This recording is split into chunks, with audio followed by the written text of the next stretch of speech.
morning. My name is Candace Wood Jackson. I am a proud board member on True Colors Theater Company's board. I also am a senior associate here at Olson & Bird, the law firm where you're sitting right now. And I hope you all have or will take a moment to look at our wonderful view, see where in a week or so from now the Patriots and the Rams, not the Saints, will be playing next week. And just explore. I know. Let's give ourselves a round of applause. It's not the Saints, right? If you're a Saints fan,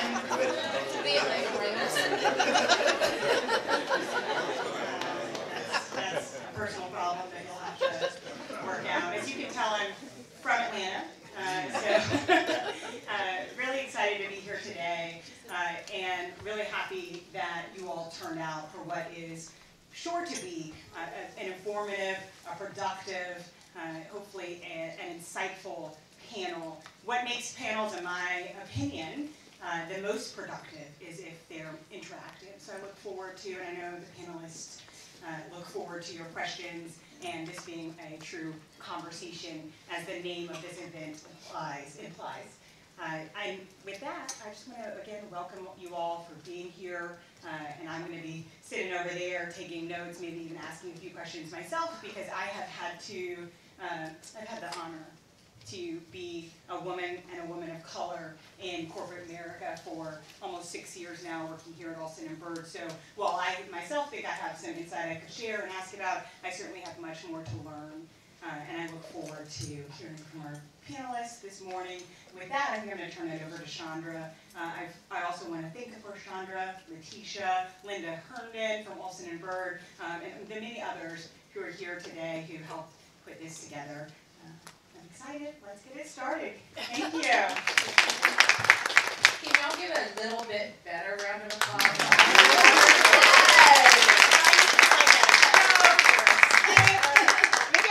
One last thing. One of the reasons I'm so excited about being on True Colors board is because I'm on the Board of Education, Atlanta Public Schools Board of Education, and I value arts and theater and cultural experiences as part of what it means to be a global citizen, a citizen in a city like Atlanta. And so it's really important as we talk about theater, as we talk about ourselves, that we recognize the value it is to have a good arts education, the value it is to be globally minded, to learn the skills that are necessary to diversify our mindsets. And I think a lot of those skills come from theater, and certainly many of those skills can translate right over to corporate America. So I wanted to add that. When I said, should I do a skit, that reminded me how much I like theater. Yeah, thank you all for being here. Thank you so much, Candace, for your leadership and your generosity. And I'm the other way. I came from corporate to theater. So, my name is Chandra Stevens Albright. I'm the managing director here at True Colors Theater Company. Thank you so much and welcome. Before I get into, I want to read our diversity and inclusivity policy statement. But I do want to announce that Nzinga Shaw will not be joining us today. Unfortunately, she had a family emergency that she's taking care of, and she is heartbroken because she was really excited about doing this. So just send up, send happy thoughts and positive vibes to her. And she is very sad she's not going to be able to make it today. So this community conversation, as Candace said, is really about us bringing our work from the stage out into the community. So we choose a topic with every show that has to do with the theme of the play. And Jamil will go into more detail on that. But just to illustrate that we put our money where our mouth is, so to speak, I'm going to read you a little bit of our own diversity and inclusivity policy statement. True Colors Theater Company is committed to fostering, cultivating, and preserving a culture of diversity and inclusion. Our human capital is the most valuable asset we have.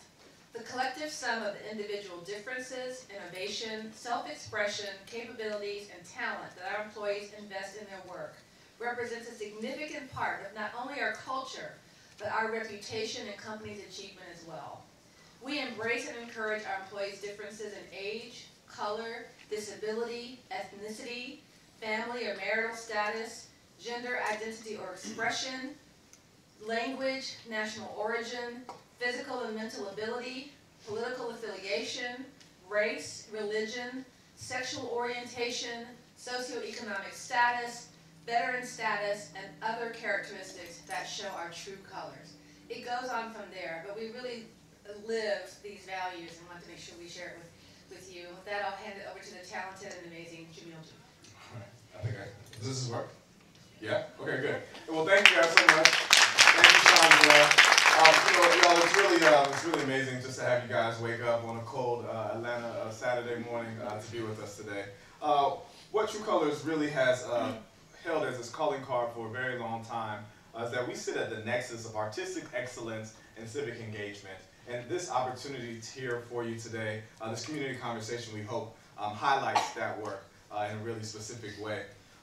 What we want to present, we'll start off by talking a little bit about Skeleton Crew and why this show we wanted to partner with this idea of having a conversation about coping in corporate America. I know for many of you all, because I've had a chance to talk to you, that this is a real life lived experience every day. That you go to work and you have to put on a suit of armor. You have to prepare yourself for a microaggression, maybe in the parking lot, maybe on your way up to the elevator, but definitely when you're at your desk. Someone may say something that you have to make that split decision because you live that double consciousness of being a person from an underrepresented community, but also having to maintain that paycheck. And we get that. We get that. I had a saying one time at a job. I said, I'm going to keep my mouth closed and I'm going to keep my check. And I understand what that is. So because we realize that and we understand that art is an opportunity to bring to life several of the issues that people experience every day. In our play Skeleton Crew, set in 2008, right at the beginning of the Great Recession, our amazing playwright Dominique Morisseau, who's a Detroit native, has set a play in the auto stamping facility on the verge of closing. Today, in this scene that you'll see read by the amazing Tanya Jackson and Enoch King, you'll meet Faye. Faye has been working at this auto stamping plant for 29 years, and God, if she can just get to 30, she can retire, because that pension looks a lot different from 29 years to 30 years. But her friend and really like family, she's made a family connection with Reggie, who's a middle manager, but he's been sworn to secrecy by his bosses about this eventual plant closing. And now they have to decide how they are going to move together to either protect the people that they have worked with and that they've grown very close with, or they're going to protect the interests of this company and keep it a secret. It is my pleasure to introduce our panel. I'd like to introduce Kim Adams, Alina Lee, and Bill Hawthorne. Will you please join me up here?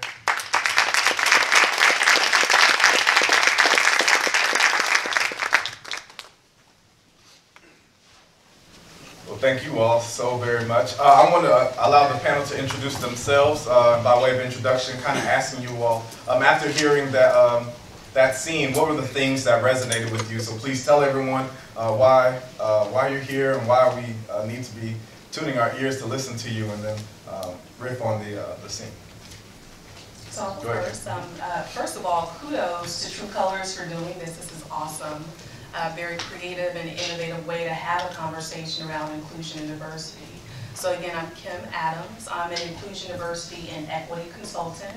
And essentially where organizations are looking to mature to the next level of cultural relevance, that's where I come in. I help them tap into creative inclusion and diversity strategies for maximizing the highest potential of their talent in order to achieve what I like to call a force multiplier for sustainable growth. I have experience with global organizations like Coca-Cola, B2B organizations like Cox, where I've done everything from HR to multicultural marketing and supply chain, and in my most previous role, diversity inclusion as a global director and leader in that space. The first thing, well, there were a ton of things that resonated to me that were absolutely relevant and real, but the one that I want to speak to, and you mentioned it when you talk about coping, there's a mental health aspect, you know, not only of this work as leaders in, you know, forwarding this work, but clearly, you know, as minorities and marginalized people that we don't talk about. And we see that play out in so many different unhealthy ways sometimes in corporate America. You know, we're hearing things about, you know, cultures of bullying and bystander, and even some of the violence that we see, you know, happening in corporate and business situations, and it's that mental health aspect, you know, holding things in. not having the courageous conversations and engaging everyone in an inclusive way that just creates this, drain on your psyche. And that's the piece I think that really resonated with me in this reading of the script. Thanks, Kim. Alina? Hi, everybody. Thank you so much for being here. I'm so excited to be a part of this fabulous panel. I think that the part that really resonated with me is just all the difficult decisions, and it's so hard to say, what's the right thing to do, or what should you do, or what can you do when you're trying to balance your job and your own family and your friends, and really, making these very difficult life choices when you don't really know what the future holds for everyone involved. And I think that, I think another piece that really resonated with me was just because, of the recent federal government shutdown, just like how many people were probably having like very similar conversations. And just hearing on the radio of all the people who are, literally in tears because they don't know what to do and they don't see a path, or, the best option is not obvious. And I think it's really powerful to hear these stories, and so I think it's wonderful that True Color is talking about these issues and bringing this to everybody's attention. Thank you. And Bill? Yes, thank you very much. Good morning, everyone. I want to start also by congratulating all of you for showing up this morning. I think it's wonderful that you're here, and I'm very excited to be a part of this afternoon's conversation. A little bit about my background. I've been involved in the D&I and equity space now for over a decade. I've spent a total of 28 years with Macy's. Most of that was in the law department. Over the last decade, was serving as the company's chief diversity officer as a senior vice president. I concluded that chapter of my career in September, and was recently, to my delight, recently appointed by our Honorable Mayor Keisha Lance-Bottoms as the city's chief equity officer. So very excited to be back here. I appreciate that applause. While I was at Macy's, this conversation was, I just learned about it on Monday. And when I saw the content of the conversation, it resonated with me personally because when I joined Macy's, I joined at kind of an entry-level, attorney level, and I navigated up the corporate ladder and ended up breaking a number of barriers as the first black divisional vice president, the first black corporate vice president, and the first black corporate officer. And when I left the company in September, I was the highest ranking black male at Macy's. Wow. So needless to say, along the way, by the way, when I started, my hair was all black. So needless to say that when I started and along the way, I confronted a number of the challenges that we're here to talk about this afternoon. And so I can share the benefit of my experience, both the good news and the challenges, and I'm happy to do so. The scene that we saw just now, first of all, kudos to the actors. Wow, it evoked some emotion in me, and my question you answered it in terms of working on my ticket. I'm going to do that. Today's performance, that was really good. But as a lawyer, I was often faced with the same dilemma that Reggie found himself in, and being entrusted with highly confidential company information in general, but especially as it relates to imminent reductions in force and imminent job eliminations. at Macy's we're constantly changing, evolving, and every year we go through a right-sizing process.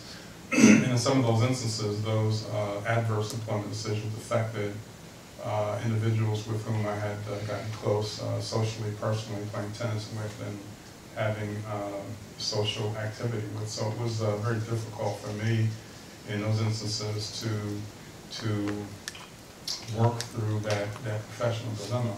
On the one hand, both as an executive and as a lawyer, you are obligated to protect client confidences and cannot disclose those confidences for those two reasons.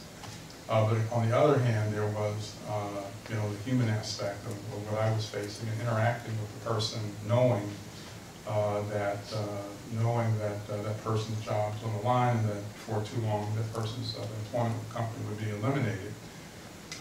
So the way I was able to reconcile my dilemma there was to, because I did have a voice at the table when these decisions were made, is I made sure, as Reggie did in his conversation with Faye, I made sure that I was able to communicate to our organization the need to be fair and equitable in carrying out these decisions so that you could both soften the news, but more importantly to make sure that we were doing everything that we could within reason to transition that individuals or group of individuals into a new employment situation, either inside or outside the company. Great, thank you, thank you. We've been throwing around the words equity, diversity, inclusion, and EDI. We use that as a shorthand. But Kim, can you just kind of give us what's the lay of the land? What's the layman's introduction to these concepts of equity, diversity, inclusion, especially as they relate to work in the corporate sphere? Yeah, and that's a very important call, because the conceptual clarity is really important. It does mean something different to different people. And it's so important as a corporate organization to be very clear on what that means for your organization and to ensure that everyone buys into that conceptual clarity. But very simply put, my definition of diversity is everything that makes us unique, as well as all of those things that makes us similar, that intersectionality, that's diversity. The inclusion piece of it is making sure, again, everyone's voice is represented at the table and has an opportunity to participate and to engage. That's the inclusion piece of it. The belonging piece of it is, to me, celebrating that ability to have a voice and being proactive in making sure that that's represented, and it's not just one-sided or a myopic view of what that is supposed to look like in a company's corporate value. So that's my definition of it. But again, the conceptual clarity piece is important because organizations define it differently. One thing that I've really enjoyed about just learning more about EDI work in the last several years, especially as it's been more integrated into our world as here in the American theater, is really this concept of equity. And really how equity, this sense of justice, what its role in helping people push past a lot of the glass ceilings that have been placed on marginalized communities, especially inside of these institutional and structural inequitable spaces. I open this up to all the panelists. Can you talk a little bit about your own understanding, or how have you seen work in these EDI areas help people push past some of those limitations, especially for historically underrepresented communities? I also wanted to just briefly provide an introduction for myself as well. I realized I skipped that part. So I am currently an in-house attorney at Southern Company Gas, and my background is in corporate law and mergers and acquisitions. And so as part of my job as a mergers and acquisitions attorney, unfortunately, I got to see what happens behind the scenes when a company is acquiring another company, and they have a list of the employees, and a lot of times the acquiring company doesn't know these people. A lot of times they will send people and they will talk to the acquiree to try to understand, well, who do you think is, we should keep or not? But a lot of times it's not really there's definitely an interesting power dynamic in making those decisions, and so it's it's real, and mergers and acquisitions can happen at any time, and they do have to be confidential. As an attorney, it's critical that I keep that information confidential in my role, but it difficult to see those types of decisions happening all the time when you're a mergers and acquisitions attorney.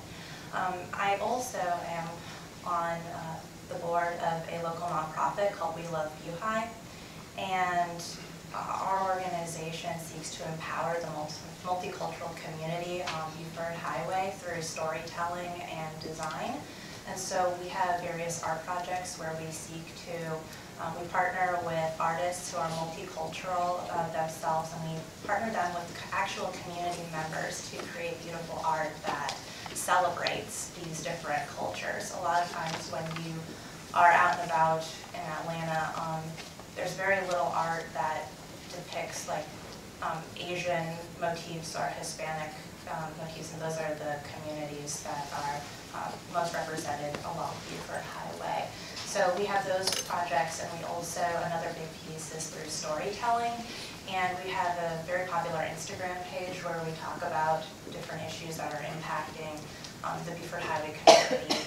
And we actually have an oral history project that is going on now. We're seeking to collect 150 oral histories that are between about 1 to 30 hours long, and we're partnering with Georgia State University Library for that project, and really to share these stories with the community and the world to see that, you know, these are the people who live along Beaufort Highway, regardless of their, you know, immigration status. Like, they have the same like troubles and you know, desires to, you know, do what's best for their family, to make a living, to support themselves, and you know, do everything they can to flourish, and just see their bravery in giving up so much, giving up, you know, their country, a lot of times their language, to come to a completely new place that they've never been to before. And I think that,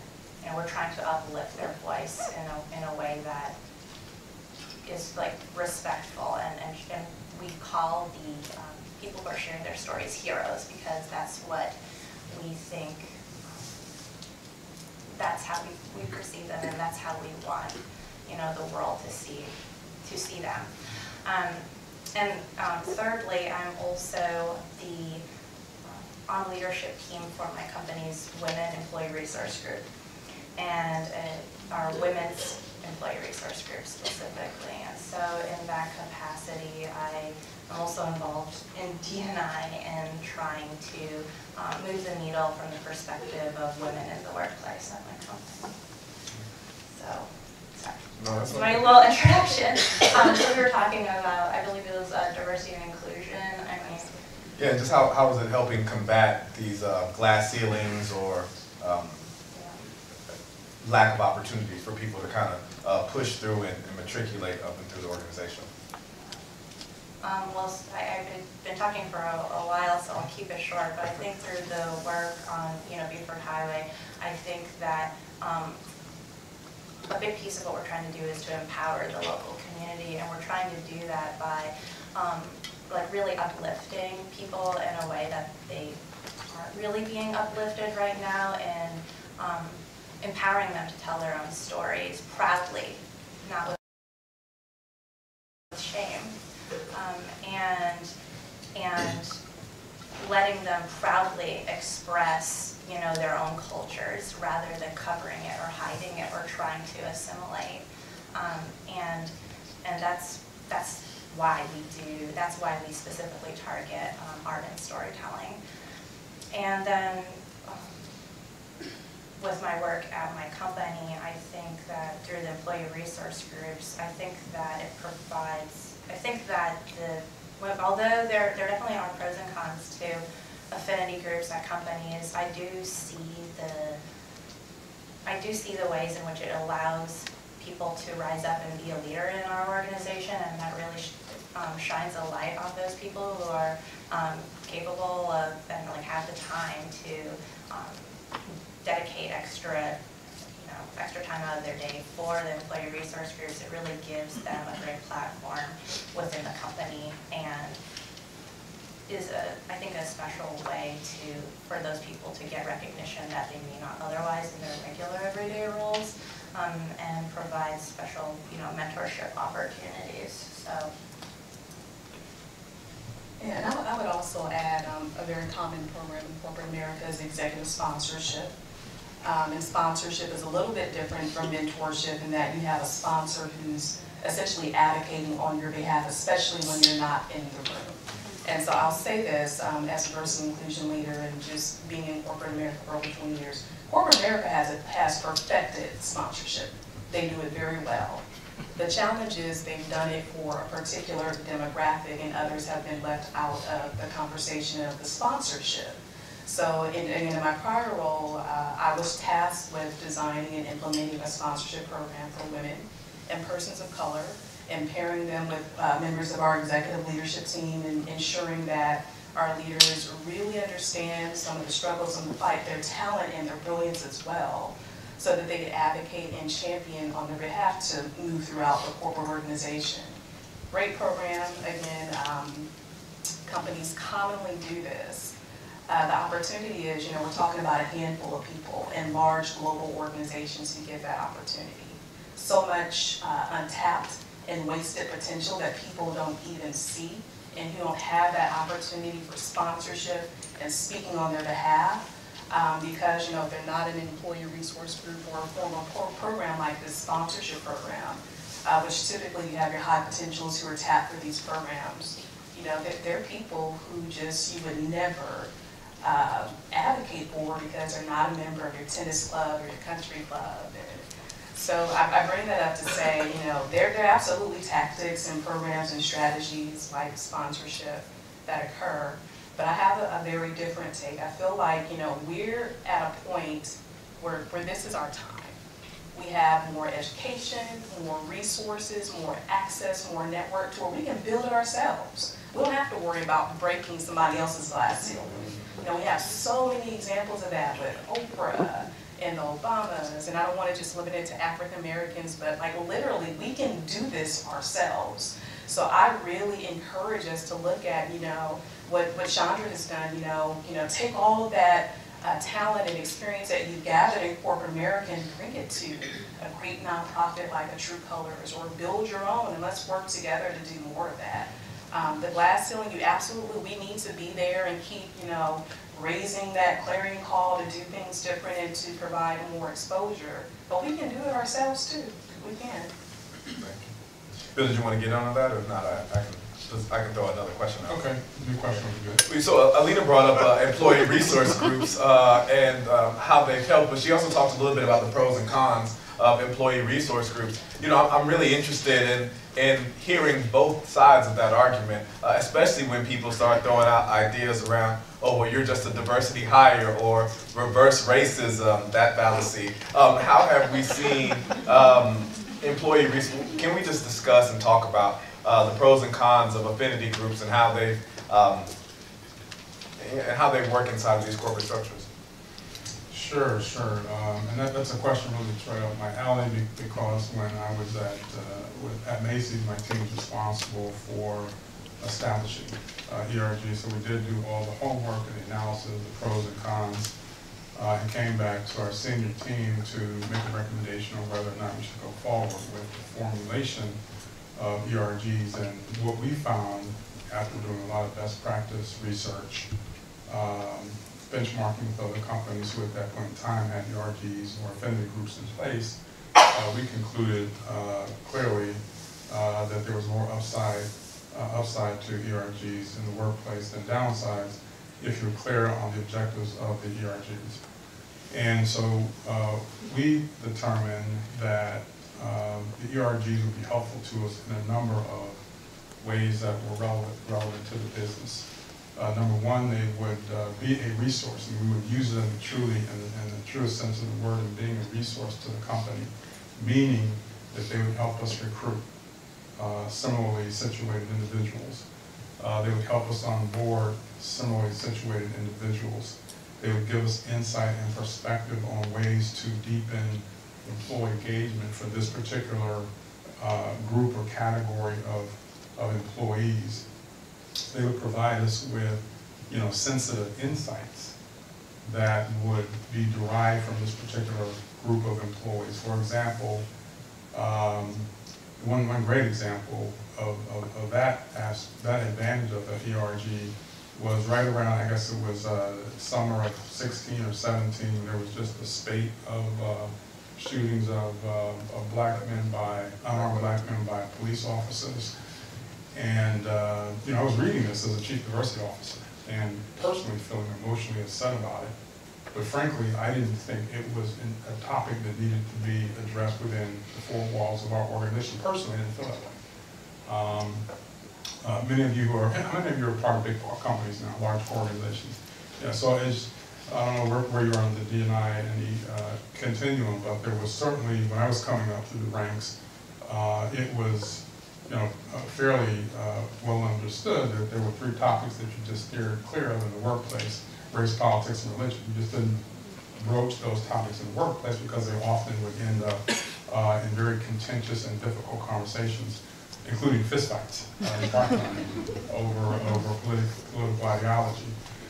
So my thinking was, you know what, wow, this is really upsetting. This is really deep stuff, but you know, we just isn't in a place here. Well, to my delight, really, the leader of our ERG, our black ERG, called Onyx. I don't know, I guess it was after the young man was killed, and I think was it Minnesota, Milwaukee, was the last Castile. And he sent me a note over the weekend. A Morehouse grad, and he's also a Morehouse graduate. And he felt we had a relationship outside, works with one of my mentees. And he said, you know what, I'm really beginning to second guess my role here. He says, I don't feel like, and he was a buyer, very highly respected buyer, I don't really feel like I'm doing enough to make an impact on this subject.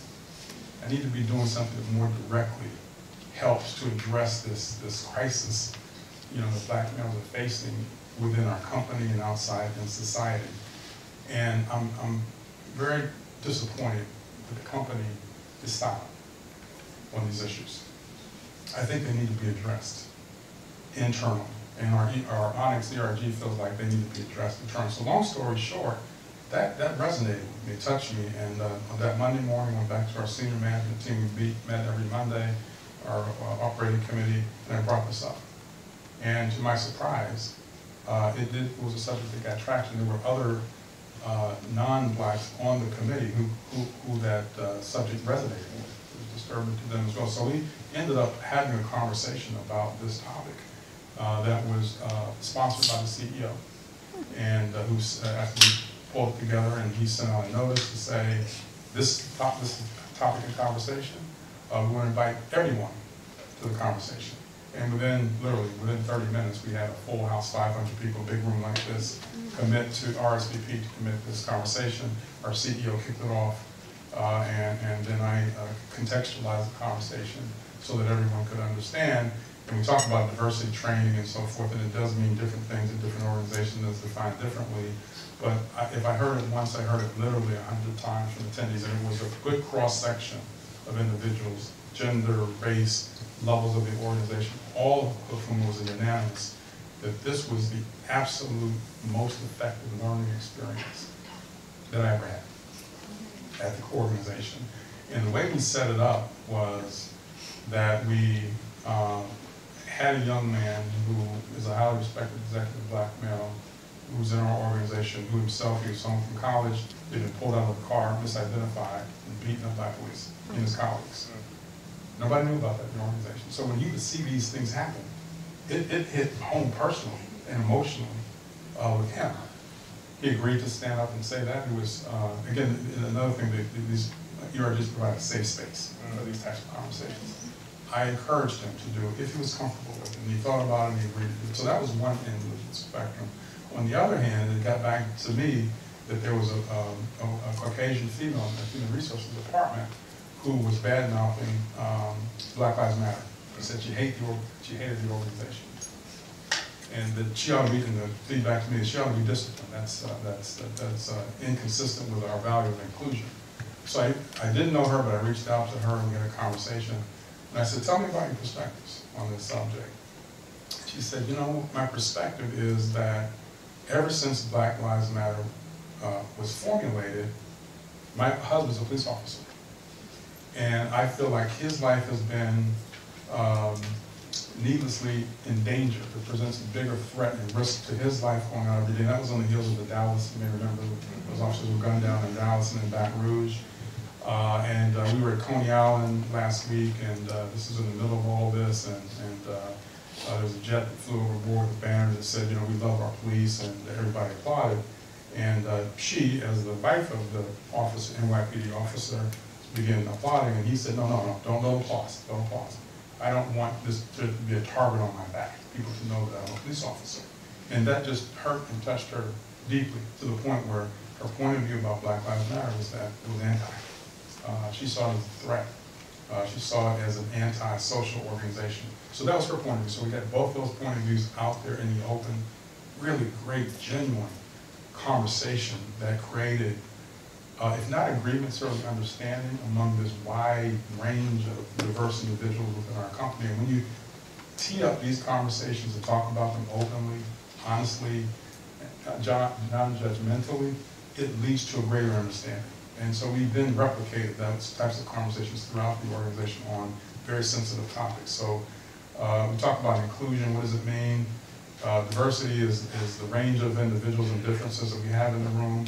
Inclusion, the analogy I like the best is diversity is inviting different people to the dance. Inclusion is inviting them to dance, to engage, to be a part of the party, part of the organization. So having these conversations among people who would not otherwise have the chance to understand, how do you feel about this phenomenon that's happening against the Black community?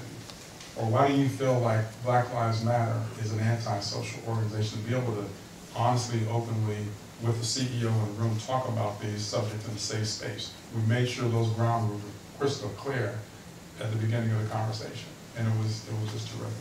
You know, I just want to add, just again to the metaphor you talked about of people dancing, you know, and I want to add into, I think equity, and I'll just throw this out there, would be playing everyone's type of music so that they can be the best dancer that they want to be too, you know what I mean? Some people dance the trap, some people dance the country, right? You know? But allowing space for everybody to do that. Add that to my Just a shout out to trap music as well. I'm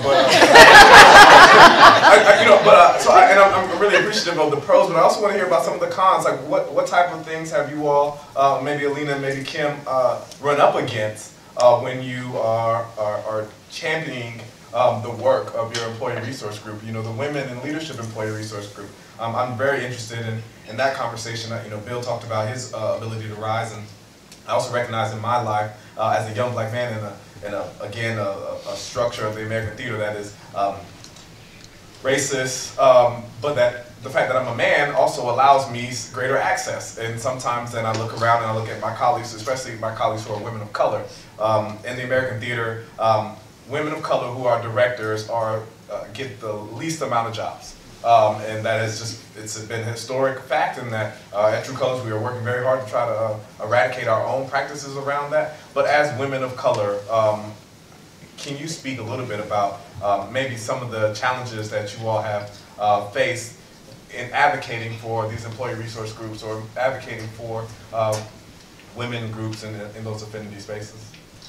Yeah, so it's interesting, and it is something that's, you know, very relevant and top of mind for a lot of corporations to navigate right now. For us, building on what Bill shared, it came up around Charlottesville, and how do we engage that conversation. And I bring that up because we always talk about bring your whole self to work, bring your whole self to work. And that seems to apply for everyone, but for African Americans and African American women in particular. And the example around the shootings is a perfect example. Everybody else can bring yourself to work, but Black men are supposed to show up and act like nothing happened when, you know, they just saw somebody get murdered on the news. Just act regular, you know, suppress that. Don't talk about it, let alone express any emotion around it. For Black women, I love the comment that you made, you know, shut your mouth, get your check. You know, I can shut my mouth and get my check, but it's don't show on my face. You know, we have to navigate that. You know, we have to deal with, you know, the stereotype and perception that we're angry. You know, sometimes I don't feel like smiling like this. It's not because I'm not happy. And it's certainly not because I'm angry, but I have to do it in order to, disarm some people. And it's draining. That's draining. So I won't, I could go on and on and on about the opportunities around African American women, but I'll bring up another perspective specifically around ERGs with the LGBTQ community. And that's actually where I've seen, being in the Bible Belt in the South, some of the most just disappointing things from corporate professionals and leaders and Christians. I'm a Christian. But, and I get it, people have been taught certain things and, have had limited exposure. I get it.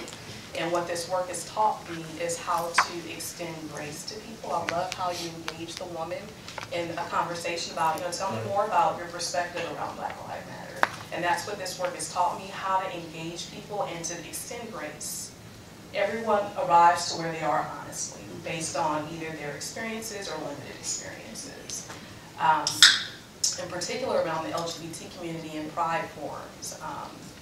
It never fails, whenever, we're celebrating Pride Month or anything Pride, it never fails. When we gonna start our Christian ERG group, when we gonna start our, faith-based ERG group, and I get it, I get it, but I need to understand, number one, kind of your perspective and intent for asking that question.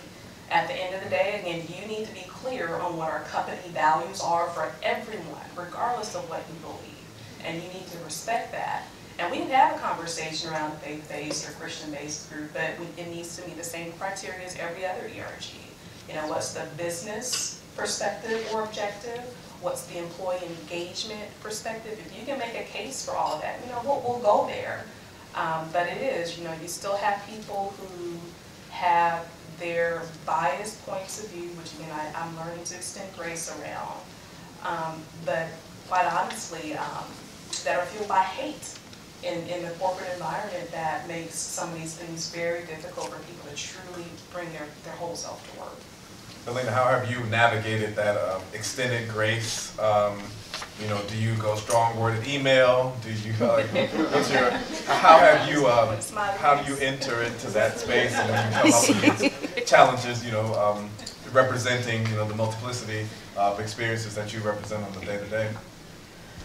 Well, in the context of employee resource groups, I will say that my company very recently promoted a woman to become our CEO, and she's the second female CEO of Southern Company Gas, and we're all very proud of that fact. And she's also a big supporter of our women's employee resource group, and and I think she's been a very good role model. I think that seeing her in her role has meant a lot to the women, and she's actively spoken about these specific topics and came to one of our events and provided her very honest experiences about the issues that she's faced. She is a white woman, and so from the perspective of being a white female engineer, being generally the only female engineer in the room, and coming up through the ranks at Southern Company, and sharing some very real stories of how she was very overtly discriminated against, and how that made her feel, and ways in which she was able to sometimes stay quiet, but also sometimes be courageous and say something about it as well. I think that obviously a limitation to employee resource groups is, while I think that it's great that a lot of the leaders of the organization are using it as a platform to try to have these conversations in a real way and tell their own stories, a lot of the folks who are not in leadership roles still feel uncomfortable about that, especially if their managers in the room, or their colleagues are in the room. It can be limiting from that perspective, but I think that at the very least, being able to hear your leaders share their stories is impactful, even if you may not be able to share it yourself. Well, I'm glad you talked about that, because it feels like a lot of the strategies that we're talking about are people who find themselves in the office, or they often are most helpful for people who are in leadership positions, but for early career employees or people who don't go to the office every day, people who at Macy's who are working on the floor, people at Cox or at Southern Company who are driving the trucks or working in the plants. What resources are there for them so that they can feel both confident enough or courageous enough to challenge the system when they feel like they are on the wrong side of it, but also that they can, eventually make their way up through the ranks? What type of initiatives, maybe in your own companies, or where have you seen it be most successful? I guess I'll take a chance. Well, I'll start by saying that, and I agree with Kim, that if there was ever a time when corporate America was fully committed to putting real teeth into these D&I policies and initiatives, now would be the time. Some of you may have heard of an initiative underway called the CEO Action on D&I. Anybody hear that? They were. Can you say that again? The CEO Action on Diversity and Inclusion. Just quickly by way of background, it's an organization that was formed maybe 2 years ago, and it was actually on the heels of the police shootings. That subject touched a number of leaders within organizations, and we were just at a place where society was becoming increasingly divided, and the corporate community decided, if you want to call them activist CEOs, decided we need to take a position on what's happening. This is not right, and it is our responsibility and obligation as leaders of large organizations like a Macy's, like a Coca-Cola, like a Home Depot. These are all signatories to this initiative to take a leadership position and try to be part of the solution, to try to address the incivility that was happening in our society. So they formed this particular initiative that was first opened just to CEOs. And it was actually the Proctor, the P&G company that spearheaded this initiative. Anybody formerly work for P&G now or formerly work for P&G? You won't say your boss. Yeah, P&G has long been known as a real corporate leader on this topic of D&I. They were talking about this long before D&I was part of our everyday organizational vernacular. And they continue to occupy a leadership position on this whole subject. So it was their CEO, their EVP of marketing, their CDO who decided we're going to take a leadership role. We're going to reach out to our respective peers to make the case about why CEO engagement is so critically important on this topic, and therefore this initiative was formed. They had their first meeting in New York, January of 2018, and that was followed up by a meeting with the group of CDOs and Chief HR officers also in New York 3 months later, and most recently the HR CDO group met here in Atlanta at the airport just 2 days ago. Yeah, just last week. Just two days ago. And it was amazing. First of all, it was a packed room. There's nothing but CEOs and Chief HR officers from all over corporate America in this room talking about best practices and ways to really and meaningfully move the needle on this topic. So we couldn't be in a better place right now to be able to push and get traction on some of these critically important initiatives. You know, there are some that, a few that we have adopted, while I was at Macy's, I adopted, that quite frankly, are part of the legacy that I left. When I first started in this role, we didn't recruit at HBCUs. We didn't recruit at Hispanic serving institutions. We do that now. We have a very substantial partnership with them. We didn't have initiatives in place to build out inclusion, to make sure that we were not only hiring people in place, but retaining people, making them playing the music that they like to hear when they go to the party, and moving them up the corporate ladder. And how do you move them up the corporate ladder? There are very distinct and, some would argue, controversial ways of doing that. One of which is what's practice known as the Rooney Rule. Anybody heard of the Rooney Rule? The Rooney Rule. The Rooney Rule, in short, was a practice that was instituted by the NFL in 2003 to address this issue of the lack of or absence of black/minority head coaches in a league that is almost 80% black among the players. And it, you know, as Frederick Douglass said, power sees nothing without a demand. There's a demand made of the NFL at that time, led by Reverend Jesse Jackson and others, to say either you can internally address this opportunity, or we're going to show up every game and pick at you and give you a horrible, horrible image problem. And to the credit of the NFL the team owners, they got together and said, okay, let's self-regulate. Let's put a practice in place that's going to address clearly what is a systemic barrier to providing opportunities to minority head coaches. So they put in place what's called a diverse slate. So anytime a head coaching opportunity is open, you have to have at least one minority candidate, and he or she, no female head coaches as far as I know, but he or she, we'll say that for now, needed to be given a fair shot at this opportunity. And we went from 0 at that time, I think there was one actually, Tony Dungy, to an all-time high in 2011 of 7, I believe the number was. And so it worked.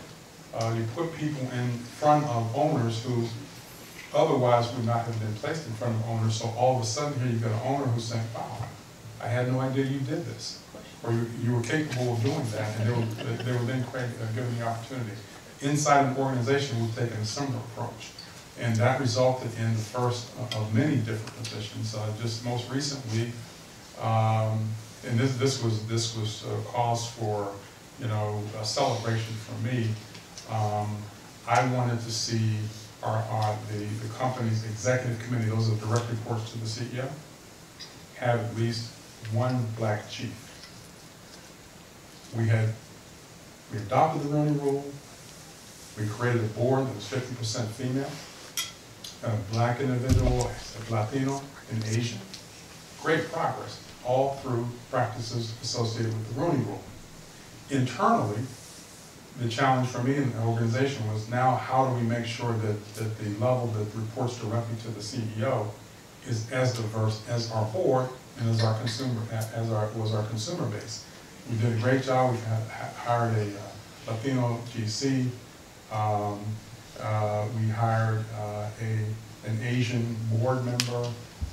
We did not have a black direct report until last October. We hired for the first time a black female CFO through practices associated with the Rooney Rule. So there are initiatives in place, recruitment, retention, and just putting into place some really uncomfortable practices that not all will agree with, but you have to be very intentional about these initiatives if you want to really see them yield the desired results.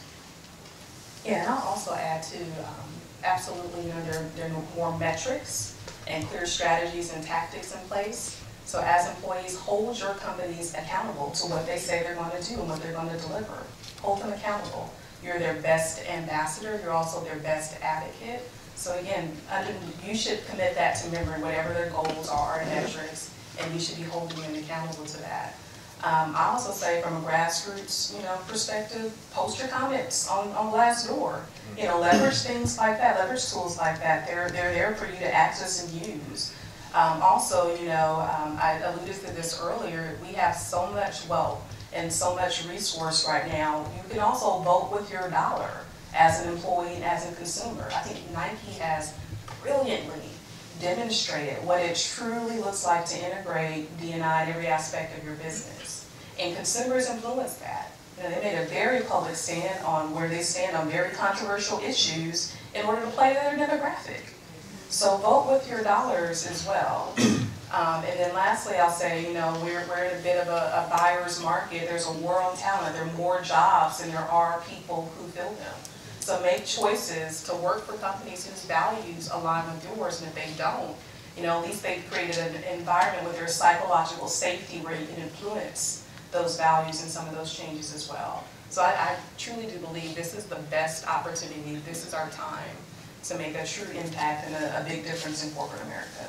Yeah, I love what you talked about with psychological safety, and I want to hit on that, but I also want to say if anyone has note cards, I see people writing furiously. I don't know if you're taking notes, if you're writing on these note cards, but please, we just raise them up and we'll try to collect them and pass them forward. Can we talk a little bit about allyship and how does allyship create systems that promote psychological safety? What are ways in where our colleagues who represent majority groups, what are the ways in which they can help show up in these spaces, be better advocates for members in their company that don't look like them? How can they also help and point people to these resources that are available? How have you all seen allies really show up and support the work? I don't mind, I'll jump in here. So I think that allyship is so critical and is a really important piece of the puzzle because at least like speaking as an Asian woman, at my company there's less than 1% Asians. So there's very, very few of us, and there's only one Asian man who is really in a leadership position. So we're very underrepresented and not very well connected, and there are barriers that Asians specifically face a lot of time include issues with having an accent, and people just, as soon as they hear the accent, they just stop listening, or they're not listening to their words because they're hearing the accent and they're not hearing the ideas that are coming from them.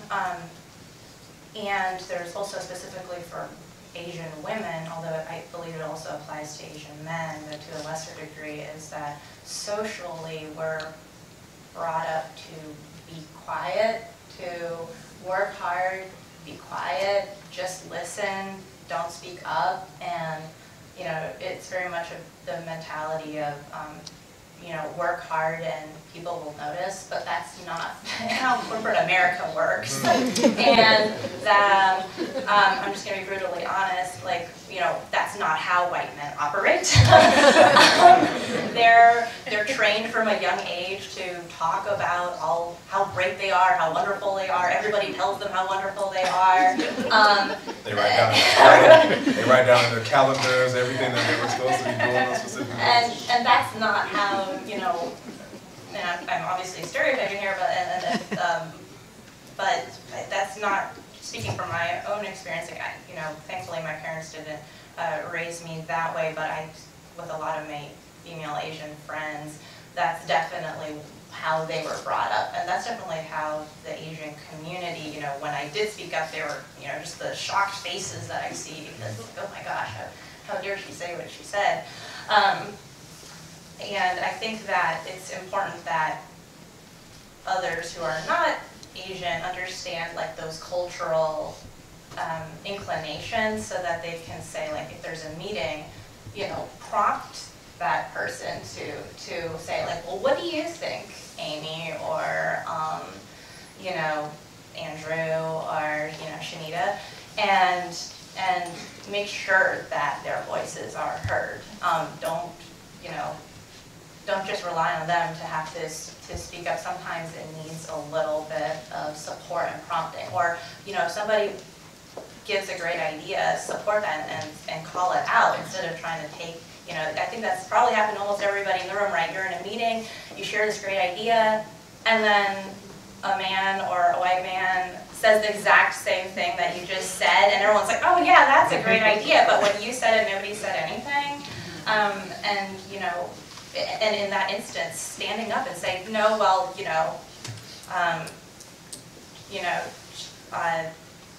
Anne originally had this idea, and pointing it out and giving credit when it's due, and showing up in that way, and supporting, when there are opportunities for promotion, speaking up for minorities and women who are capable and may not have been considered. Just going through this question, but you all really helped me understand something that I think I was really challenged by when asking the questions, but I really want to talk about cross-cultural communication, the breakdowns inside of it. How does that make managing people difficult, but more specifically, how is it difficult for someone at an entry-level position to communicate with their manager? Not just when you're the manager, but how do you communicate upwards? If there are those cultural differences, if you are an employee who grew up in the South, but now you're living in the North, actually specifically, I moved from Tallahassee, Florida, and I lived in Minnesota, Minneapolis, Minnesota, for a very long time, and there's a culture known as Minnesota Nice, and it took forever to learn how to get through that passive-aggressive Scandinavian culture. So how do you learn what skills are available, what resources are available for people to improve their cross-cultural communication, both as a person of color communicating up, a person of color managing, or again to our majority populations, how can they help and grow in their ability to be culturally fluent and competent? This is one of the questions on the card. No, it was a question that I had that I skipped over, but Alina just talked to me, brought it back, and helped me phrase it a little bit better. Yeah, the communication thing can be very challenging in cross-cultural, and even sometimes within our own race, we have challenges. So I was born and raised in LA and moved to Fayetteville, Georgia, my senior year of high school before it was the Fayetteville it is today. And I was like, I cannot understand these black people. What is that? I could not, it took me some time to understand how people in the South spoke. So the communication thing can be, very challenging just across cultures in general. One thing I will say, and I got this from one of my coaches, you can't lead people to their highest level unless you understand them at their deepest level. So I think the onus is upon you as a leader to engage and to educate and to learn and to demonstrate empathy for people that you're trying to lead. And I think this is something that we don't do a good job at corporate America. Because to Alina's point earlier that she alluded to, C-suite leaders are rewarded for making quick decisions, fast. You don't have time to invest in learning, how do you motivate an Asian population differently than you would motivate a population of Latinos or motivate, frontline workers differently. You just have to make decisions quickly to get to those results. So we fail at doing it. In terms of specific tools, I can tell you one thing a book that I studied that helped me is the 6 Stages of Cultural Mastery by Ricardo Gonzalez, if you want to look that up. But Say it one more time for me. 6 Stages of Cultural Mastery, Ricardo Gonzalez. But I don't know, I would defer to you guys if you had more specific tools for how you kind of navigate this and master this in corporate America. It is an issue. Yeah, before I get to that, there are a couple of things I wanted to just comment on the points that were made previously. One, Kim and reasonable minds differ. And I'm a company guy, so I'm going to discourage you as employees of large organizations from posting your don't do that. If you have a dissenting point of view, work through the proper channels within your organization and I know there are downsides, arguably, to ERGs. I'm a huge proponent of ERGs, and that's really a great place to start if you have a dissenting point of view about whatever it is that's work-related. That is really the great place to start, right there, to begin to air some of the issues and concerns that you have, not externally. Be the change that you want to see. It's got to be inside the organization. So that's thing one. And then I want to comment, Alina, your point about the differences in behaviors, employee and executive behaviors between Asian executives and non-Asian executives.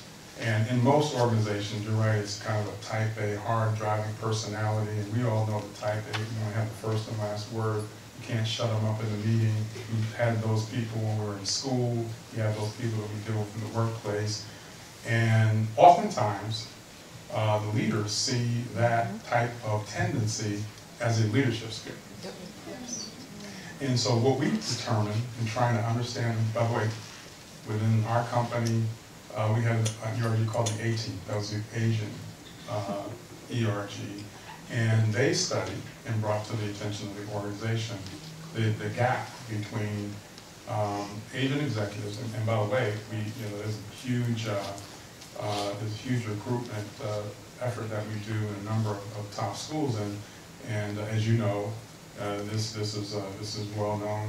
The Asian population overrepresents in a number of top schools. West Coast schools, for example, New York City schools, for example. And so we were bringing in a very healthy critical mass of Asian executives who were doing a great job. But when they would come up to the ranks, maybe to the manager level, and they were in the meetings, they would kind of dub in the talent review meetings as good soldiers, doers. They do great work, but they lack leadership skills. We started to see that kind of as a theme. Well, what do you mean by they lack leadership skills? Well, in a meeting, they don't have a point of view. Or when they're up in front of an audience, they don't command the room, for example, these kinds of things. And so we dug deeper, got insight again from the ERG-driven kind of exercise to determine those differences. And now, what is in place is an awareness among leaders that there is this difference. And so there is an obligation for a leader, and being a leader in any organization is a wonderful, awesome privilege, but it carries with it an awesome responsibility to make sure that you are doing what you can as a leader to develop talent, cross-cultural, multiracial talent within your sphere of responsibility. And so it gets back, and this is a word that if you see a lot of these activities happening in organizations that are not getting anywhere, it's because they lack accountability, right? And so if you're in a company that holds executives accountable, you're going to see results. We do the talent review. This is your workforce. Here are your top performers. Alina, we have 1 through 7. 7 is you're walking on water from a performance standpoint. Alina's getting 6s. They're out. Why isn't she on the promotable now list? Well, she's not talking to me. Whoa, what? Whoa. Do you have any issue with her work? That's inconsistent with what you're telling me now. Her performance rating is extraordinary, but on the other hand, you're telling me she doesn't possess leadership skills. Leader, it's your responsibility to figure out what steps you need to take in order to bring out whatever trait you may think she's lacking. It's not, and by the way, it's not your standard. There's a metrics here that will clearly state the set of leadership behaviors that one must meet in order to be put on the bench to be promoted. And that accountability really is what helped a lot in getting people through the pipeline, along with some of the insight we got from our ERG community. Kim said one thing about it's a leader's responsibility. I agree. But it's also the employee, the report's responsibility too, to make sure they're taking care of their own career. Nobody's going to take care of your career more effectively, more attentively than you can as executives. So there are rows and rows of books on how you do that. We talked about managing up. Great book on how do you manage up. I mean, you think about your relationship with your boss. That's really the most important relationship that you're going to have in the workplace, period. That person hires you. The person's got a lot of discretion on what assignments you get. In the talent review meetings, if you will, whatever you call it, that individual is going to say she's ready now or she's not.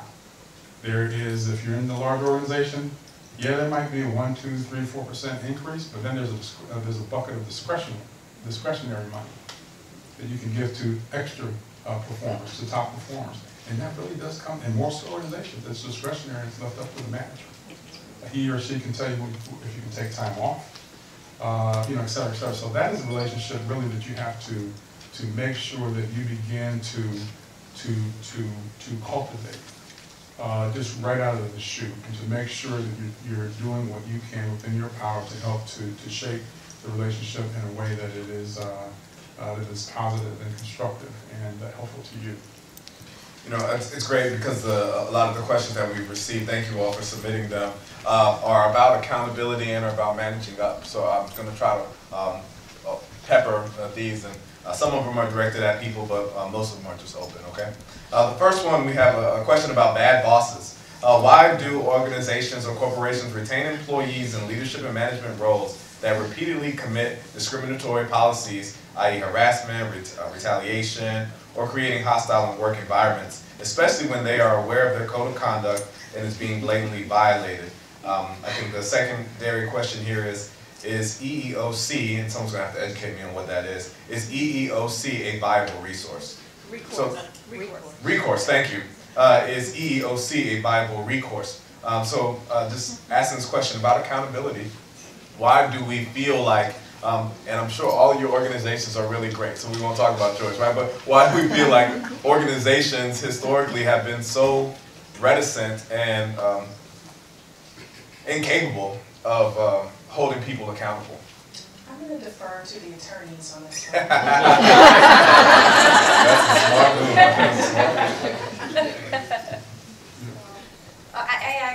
I will turn to that question in a moment, but one thing I very briefly wanted to share about how do you work on your cultural IQ.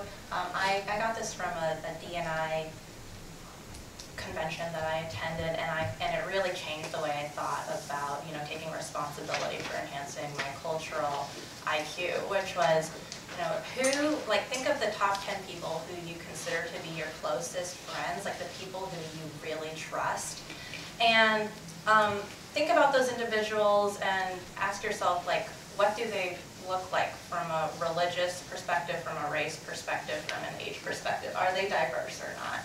And from that perspective, that really opened my eyes, because I'll be honest, when I was posed with that question, I was like, wow, yeah, most of my, that top 10 group are Asian females. And so why would I expect that other people at my company would have a different ratio? And if you're constantly surrounding yourself with people who are just like you, it can be hard to expose yourself to different ideas and different cultures and to gain that cultural awareness. And the challenge that was posed at this conference was, think about that and make a bigger effort to have friends who are different ages, have a Latina friend, have a friend who is, of various races and religions, and then, obviously you wouldn't want to intimidate them right off the bat, but after you develop those relationships, have real conversations with them about their culture. Ask them about their culture, ask them about the holidays they celebrate, and, invite them to your home, and they'll probably invite you back to their home, and in that way you can have those super real conversations in a way that you probably can't have at work with your colleagues, for example.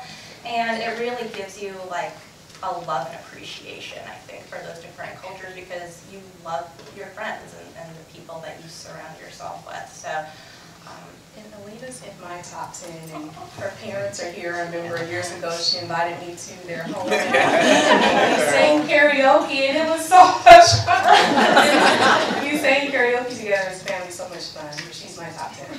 Yes, and Kim is in my top 10. Yeah, and I couldn't agree more with that piece of advice. And as I mentioned, most of my career was spent in the law department, but the most fulfilling, satisfying part of my career was working as a chief diversity officer, because it did afford me the opportunity really to get to know people who were unlike myself, and it went across the board.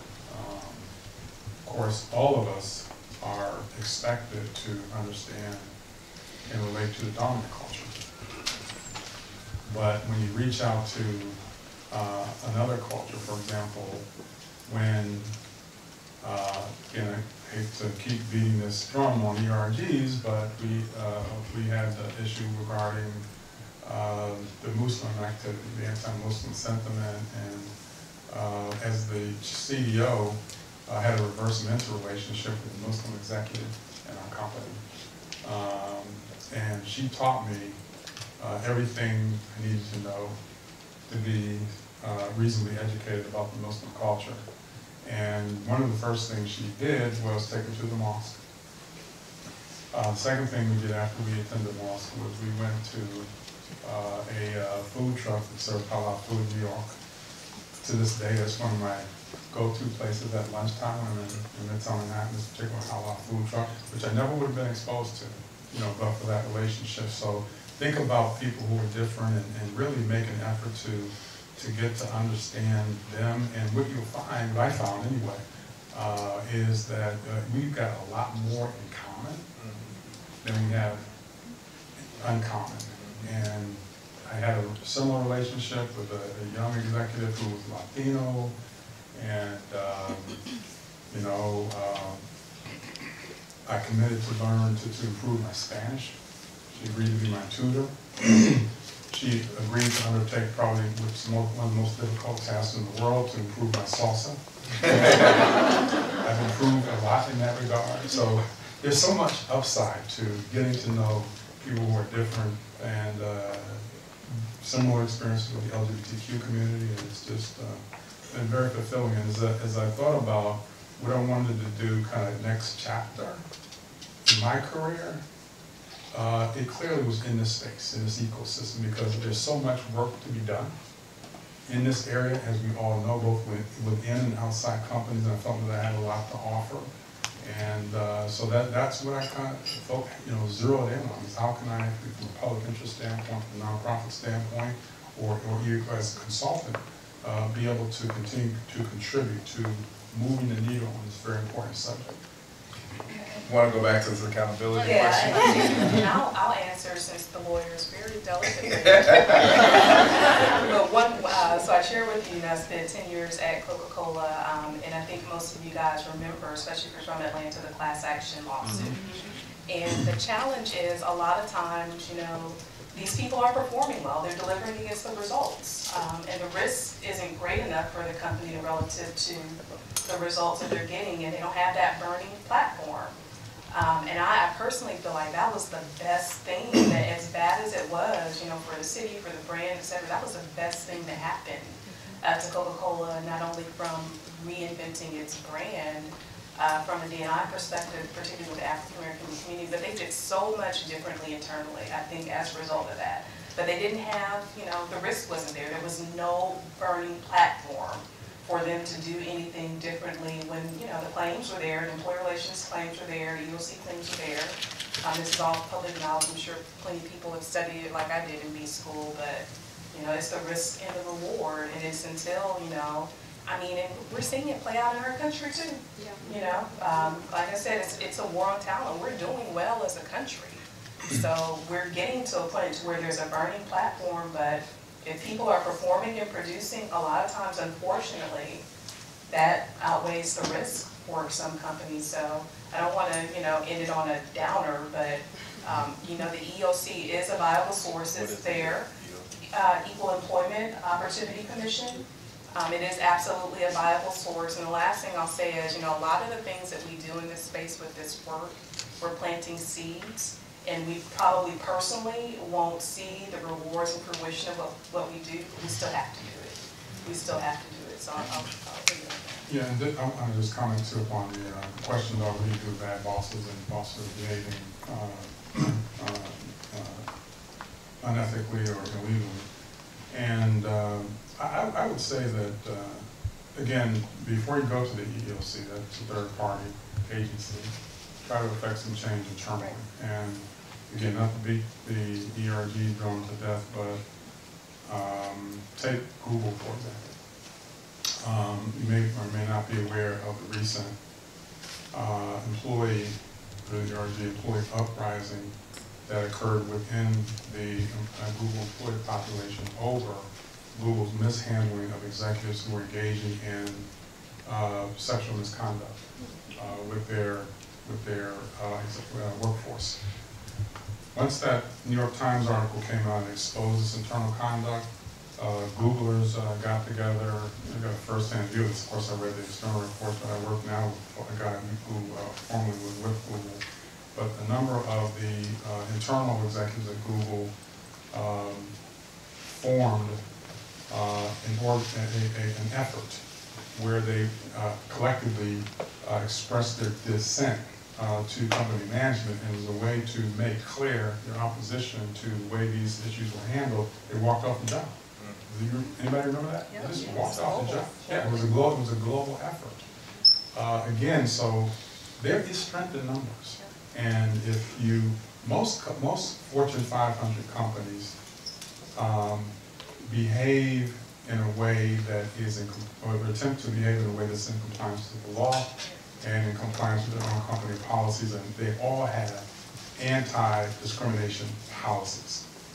So if you're faced with a boss who is engaging in inappropriate racially harassing behavior or sexually harassing behavior or making untoward comments about you personally or about the group that you belong to, best place to start is within your own company with the HR exec to make sure you register that concern with your organization and to figure out how that company culture handles conduct or misconduct such as that.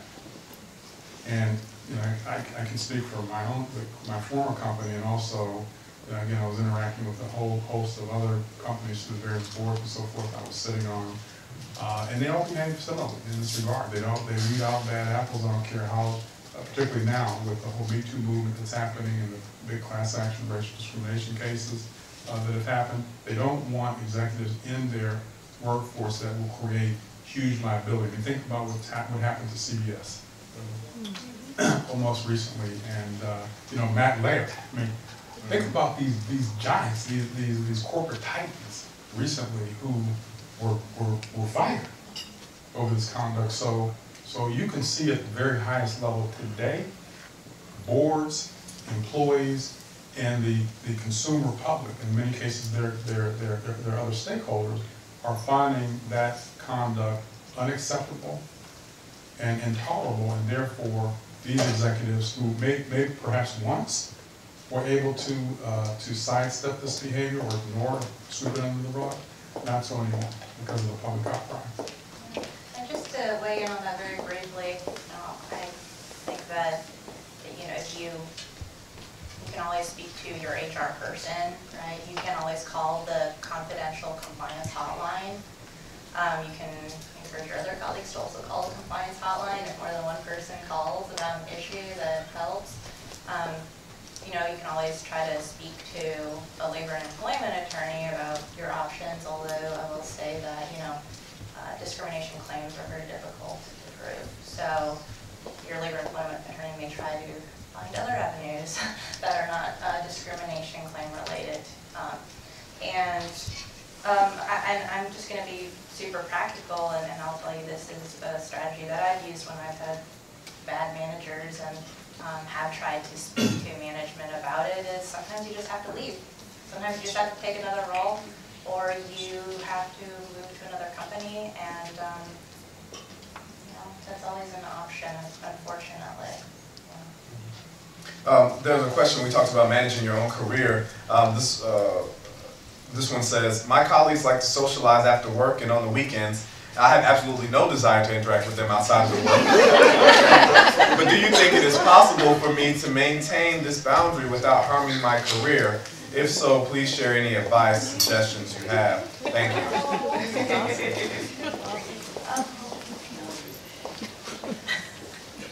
Well, I'll weigh in first. I understand whoever wrote that question, your point of view, but I do think it is important to seize opportunities to get to know your peers and colleagues outside the workplace. So that it presents an opportunity to find more common ground with your peers and your colleagues. And again, I played tennis with my peers and colleagues, attended athletic events with peers and colleagues, and again, when I was coming up to the organization, I was oftentimes the only black person in the room. And so I was very intentional about finding common ground with my colleagues and my supervisors to make sure they understood that we had a lot in common, that I was a lot like them, and it made me, just to be very honest, it made me more relatable to them. they were much more ready to prepare to endorse me because they had, you know, a relationship with me that was beyond kind of the 9 to 5, you know, either colleague or manager, director, court kind of relationship. So I would suggest that you pursue those opportunities within reason, you know, and you know, make sure that you obviously demonstrate a certain level of decorum when you're in these settings. You don't want to be the last one to leave. You don't want to have more than one cocktail if you're an alcohol drinker, and to make sure you behave in a way that's professional at all times in these interactions. But if you do get the opportunity to be able to connect on a level that's outside of work, you know, within reason, I would highly recommend it. Yeah, American companies are becoming more aware of this as an opportunity, particularly for women.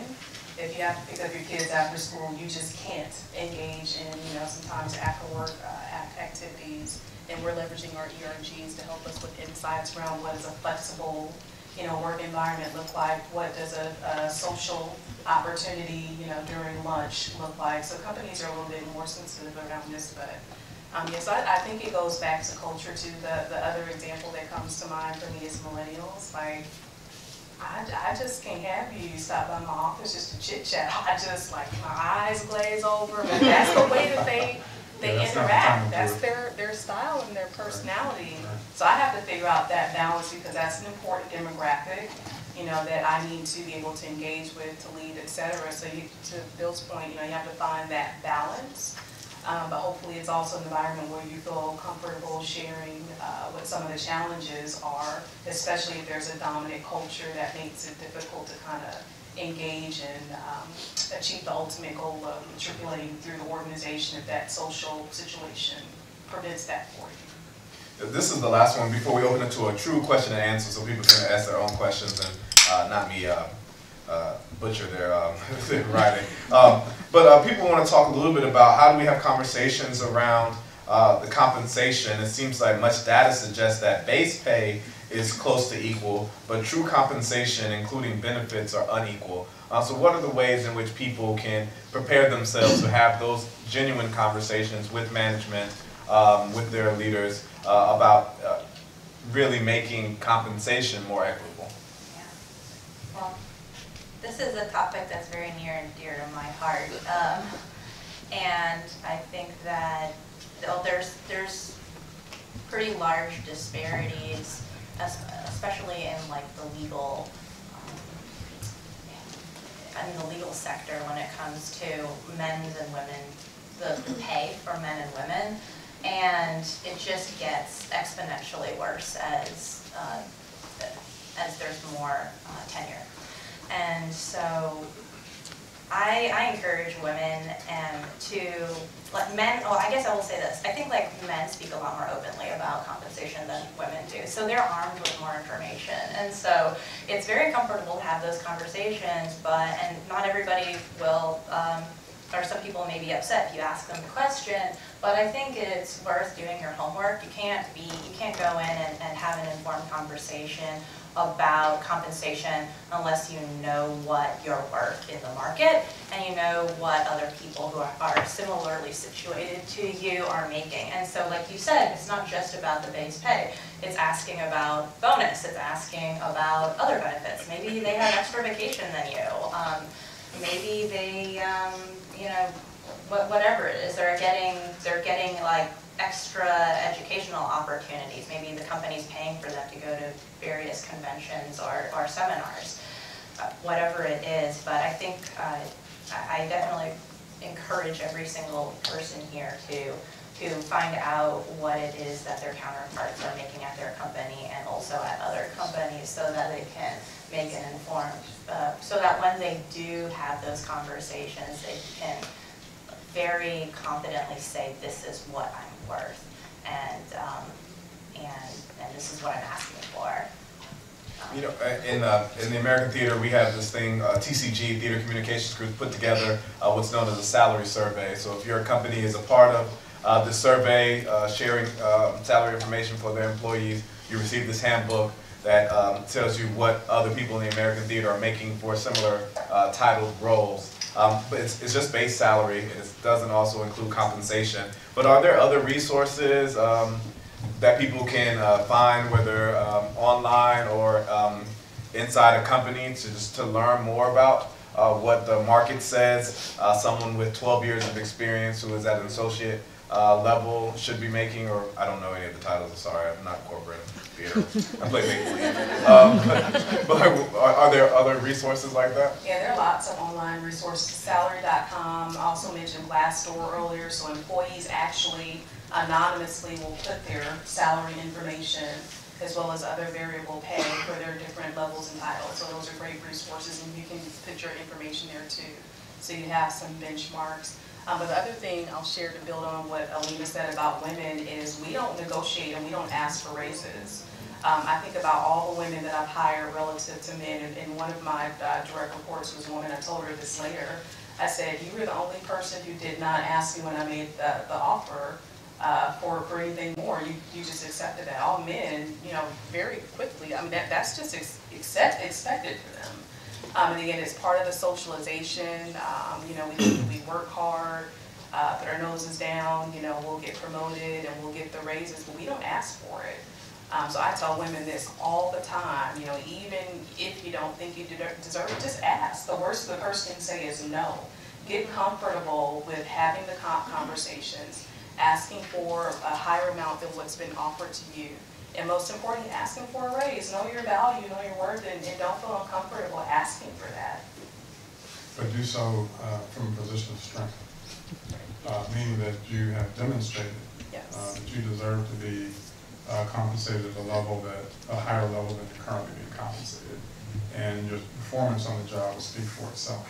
And so when you're sitting with your supervisor, your manager, either during the annual performance conversation, or even if it's outside the typical review cycle, and you feel like you've just accomplished something that's extraordinary, or you've got some information that would suggest to you that you're not being equitably compensated, then that would be a good time to have a conversation. But I couldn't agree more, though, that with the old adage that closed mouth does not get fed. And so at the right time, I would highly encourage you to tee up these conversations, but make sure you do so in a position of strength and that you have the data that supports your request for additional compensation. In most cases, you're not going to be able to get internal data unless you're lucky enough to be at the copier when the HR person prints the spreadsheet. I mean, that's happened before. It happened in my situation. It was one of the delicate situations I needed to deal with. As a chief diversity officer, we had a person who was very senior level. She was just at the copier, and the HR person inadvertently printed the salary of her department, including her tutors. Yeah, and it turned out that she was woefully undercompensated versus those who were similarly situated and had longer tenure, and she was a black female, just to say it. And what we discovered along the way is that during critical moments in her career, she failed to make her case about why she deserved extra compensation when her peers would go in and they would be offered, making this up, $2,000 or $3,000 or $4,000. They would say, no, I think it should be $10,000 or $20,000, or actually get an extra grant of stock options. They would go in and feel very comfortable negotiating for extra compensation along the way. So over the years, this took an accumulative disadvantageous effect on her, and so the gap was just large, but that's the reason for it. It wasn't that she was poorly compensated, because she was satisfactorily compensated, but not at the level of her peers because of what had happened, over the course of the prior 10 years. So let's open it up for questions. If we have an opportunity, I think we have Shauna, our own Kiki Shepherd, to hand out the microphone to anybody who would like an opportunity to address a question. Sure. Mr. Hawthorne, you seem to be the one that had brought up some of the word data more than others. So is there a trend in some of the decisions that you have made for hiring and going up the corporate ladder? You mentioned that the data shows certain things and all. Is there more, are you seeing a trend more to rely on the data, or is there still more of the human decision that really promotes the person up. And going to that same thing, you know, there's this artificial intelligence move where, you know, you're collecting social media data and social profiling, Facebook posts and all in the corporate environment. Is that also factored into your data set when you're looking at, you know, is this person diverse enough or some of those decisions? Yeah, Here you go.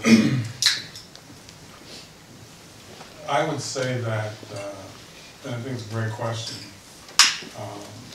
If it depends on where you are in, you know, in the on the hierarchy. You know, if you're entry level, you know, it's going to be one set of considerations. Then you're more or less going to be judged on purely on the data, because your ticket to entry is going to be, I've got a college degree, I was an honors graduate, I got through the psychological interviews just fine. So congratulations, now you're part of the executive development training program.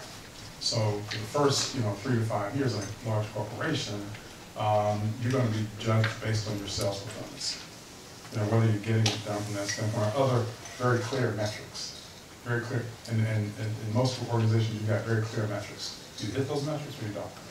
Now, if you've got some history where you're consistently hitting metrics and you're considered for the next level, then what becomes more important than the data are your interpersonal skills, your people skills, how you relate, how you manage, how you get along with others, whether or not you motivate others or inspire others. An analogy that I like a lot in making and illustrating this point is take your doctor, for example. When you go to your doctor, your feedback hasn't been on the big words he uses, right? Or the shots that he gives you, but for the most part, it's going to be her bedside manner, right?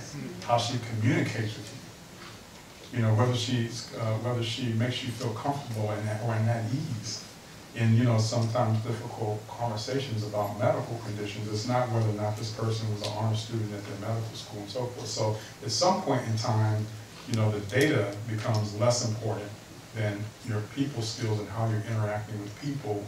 And it's been my experience, the higher up you go, that the people skills aspects of your performance become more important than the technical, because there's an assumption that everybody's technically competent in what they do. If you're a CFO, if you're up for a CFO job, everybody is going to know accounting principles and practices, right? But now the question becomes, will this person be an effective leader? Can they motivate others? Have they behaved in a way that's trustworthy and ethical?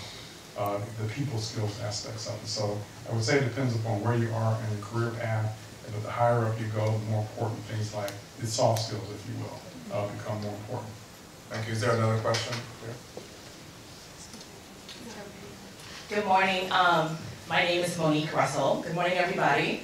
Just want to say thank you so much for this rich conversation. Bill, I love your final response, because I focus on communications and I help people to get a deeper sense of self-awareness, emotional intelligence. And Margaret, my friend, and I were talking about this exact same thing before this started. Kim, you mentioned about having a coach and how you were able to sort of extend grace and learn more about cultural IQ. So I wanted to ask you, and also the other panelists, how did you make that decision to invest in a coach, and what were some of the results that you experienced? Yeah, so I was assigned a coach as a result of my role in being a high performer, so part of one of the corporate programs to help develop me.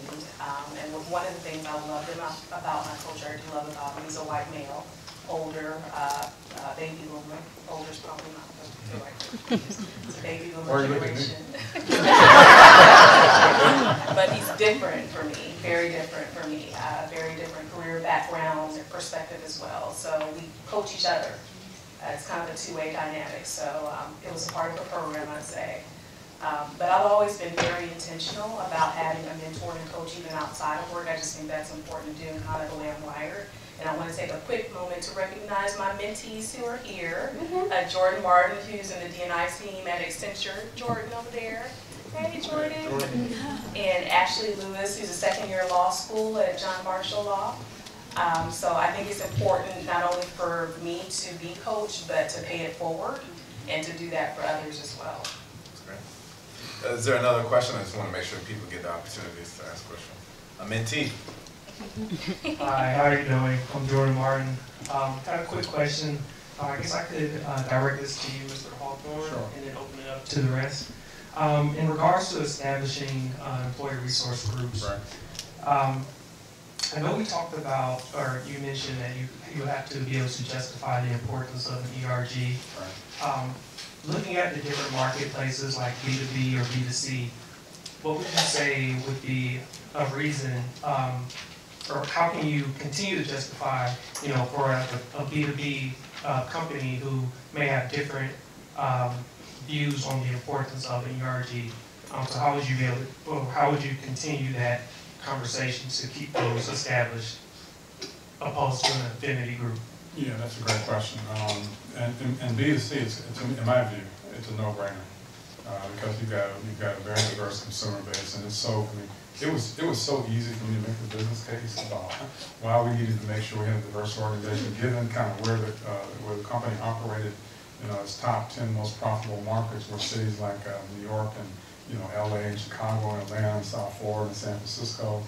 Most of those cities are majority minority then and now. So it was easy to make the B2C case in that regard. Now B2B, the upsides clearly are not necessarily using these individuals to connect with your consuming public, but some of the other advantages to ERGs, such as they serve as an excellent recruitment tool. They serve as an excellent way to get employee insight from this critical group. And as someone said, I think it was Kim, who said today there's a war on talent.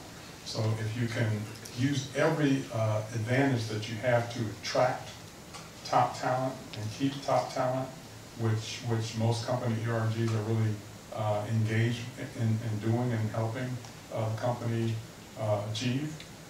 These are some of the benefits associated with the implementation and the cultivation of ERGs within the B2G companies. It's more talent and workplace related, in my estimation. There was one here somewhere. Yeah, what I'd like to offer up is that there are a lot more cheesecakes and coffee and tea in the back. I would love an opportunity just to engage people afterwards. I do want to just let people know, remind people that we are selling tickets right now, discounted tickets. But I have to run to a rehearsal. That's really why I need to close the session. I have to be at rehearsal at 3. But please join me in thanking our panelists. Thank you for your insights. Again, I can't speak to their availability, but please let's fellowship together. Let's be peer mentors with one another. Let's continue this conversation. So thank you very much to our host for hosting us. Thanks for everybody who checked in online, but thank you very much for being here in person. Thank you guys. Thank you.